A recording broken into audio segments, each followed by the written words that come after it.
Travels of the Ellis Arbor is an audio narrative set in the world of Bastion using 5e compatible characters.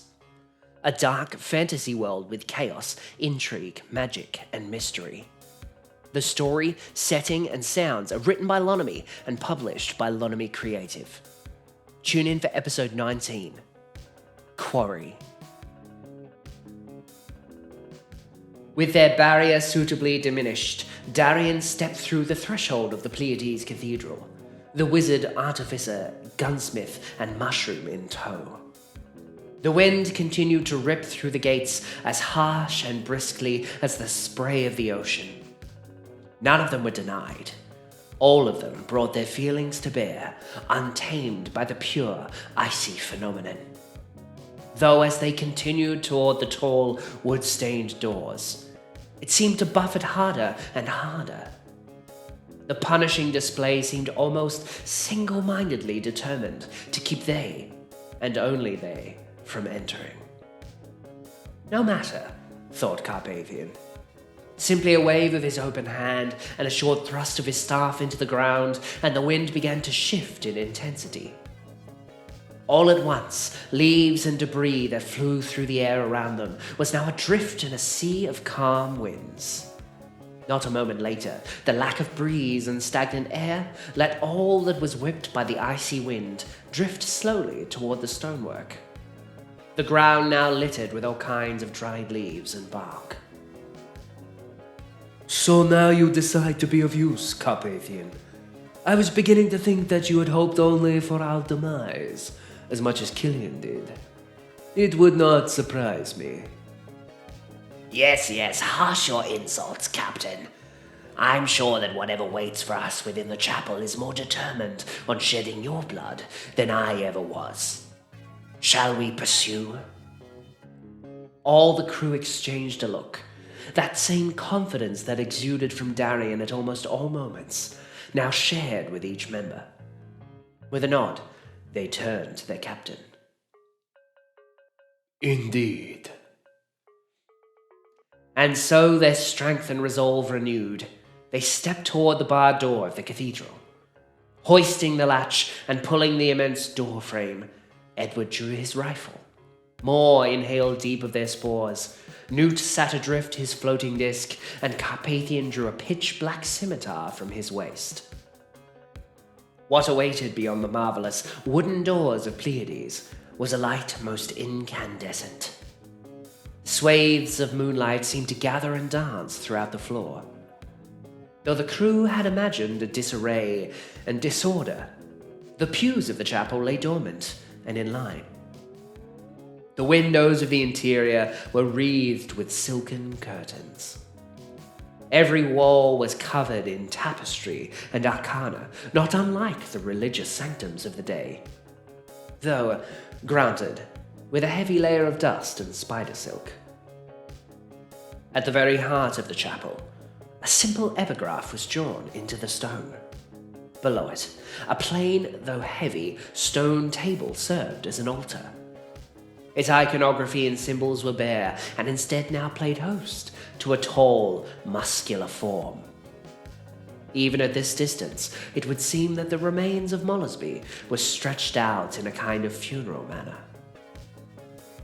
Astride opposite sides of the altar, weapons still sheathed and at their waists, both Mercurial and Arvel stood.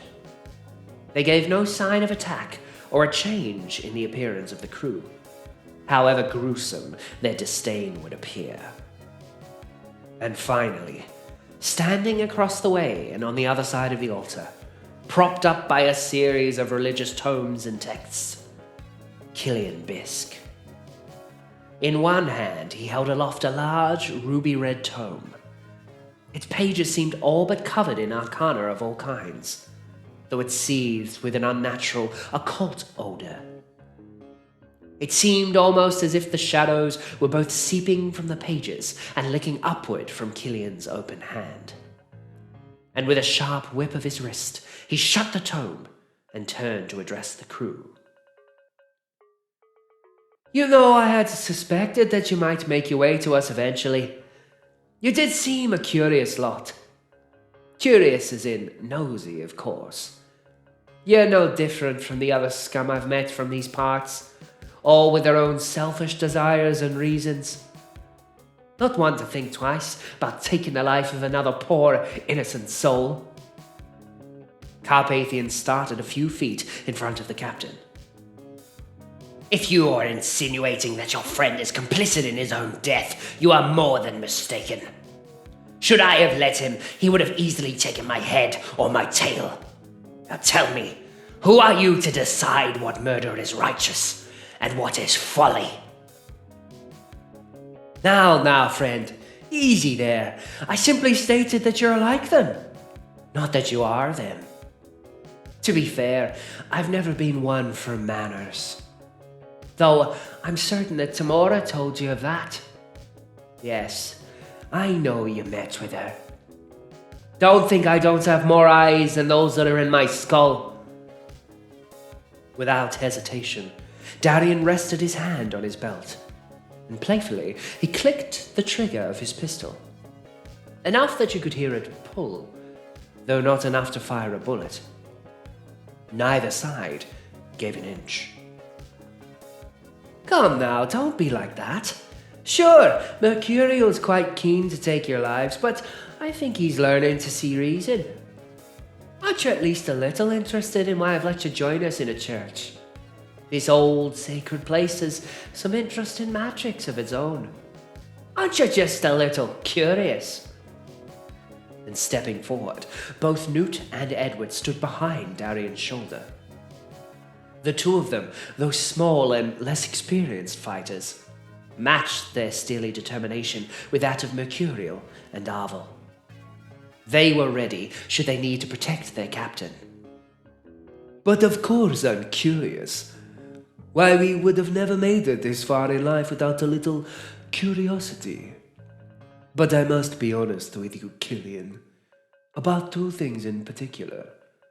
Firstly, slowly, he sauntered toward the altar, no more than a few steps before Arvel laid a hand on his crossbow. I cannot condone the death of your companion. Indeed, it is grievous to lose any life worth living. All my years at sea, I have sought the guidance of a being who delights in life, though she also delights in death. I suspect you might have come across her in your own travels. Isn't that right, Bisk?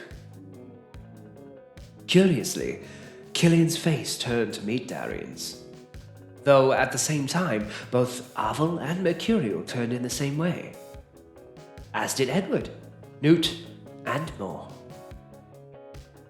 You see if I'm right, and I do know of the one who has given you this power. Whatever gifts you have been given, know that she is fickle. For as much as she delights in life and death, her disdain for undeath is unquenchable. You might even say her retribution for those who forsaken the natural binary of life and death are her quarry. Killian's face turned to a darker, more sinister grimace, though without so much as a shift in confidence. Darian drew a letter from his pocket, a scrunched up mess of parchment that he kept from Tamora's dormitories. He scanned it for a moment before reading aloud. Deny the necrosis, or I am the necrosis.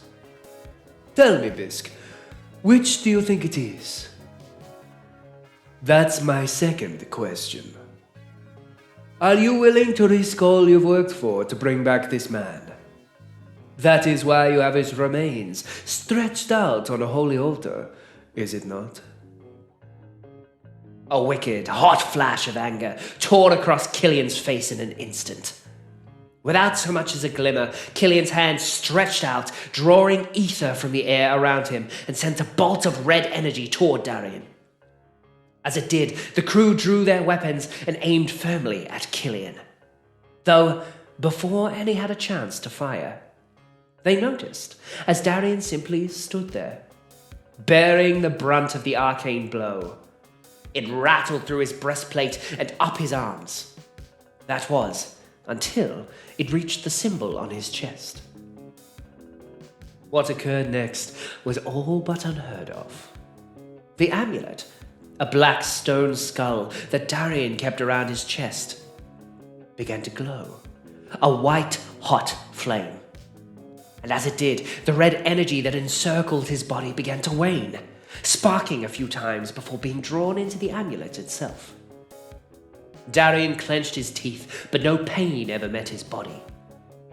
And finally, as a triumphant conclusion, all who were present bared witness to the quiet but unmistakable laugh of a woman as it echoed through the cathedral.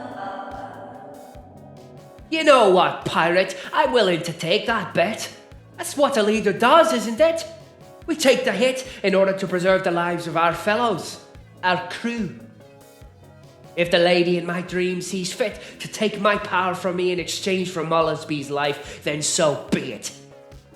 We'll see who takes the more righteous path, shall we? And with the end of his enraged roar, the stone beneath their feet began to rumble and crack as Killian held the tome aloft. Come, witch hunter. Let's see who the lady loves more. A righteous orphan who became something from dust, or a homeless, bedraggled, washed-up pirate. Travels of the Ellis Arbor is made possible by the generous support of our subscribers, followers, and most notably, our patrons. Thanks to all our Moon, Wedge, Crown, and Hex tier patrons for supporting us so far on this journey. Please subscribe, give a like or a comment, follow us on Twitter, and stay tuned for the next episode. Don't forget, take care of each other.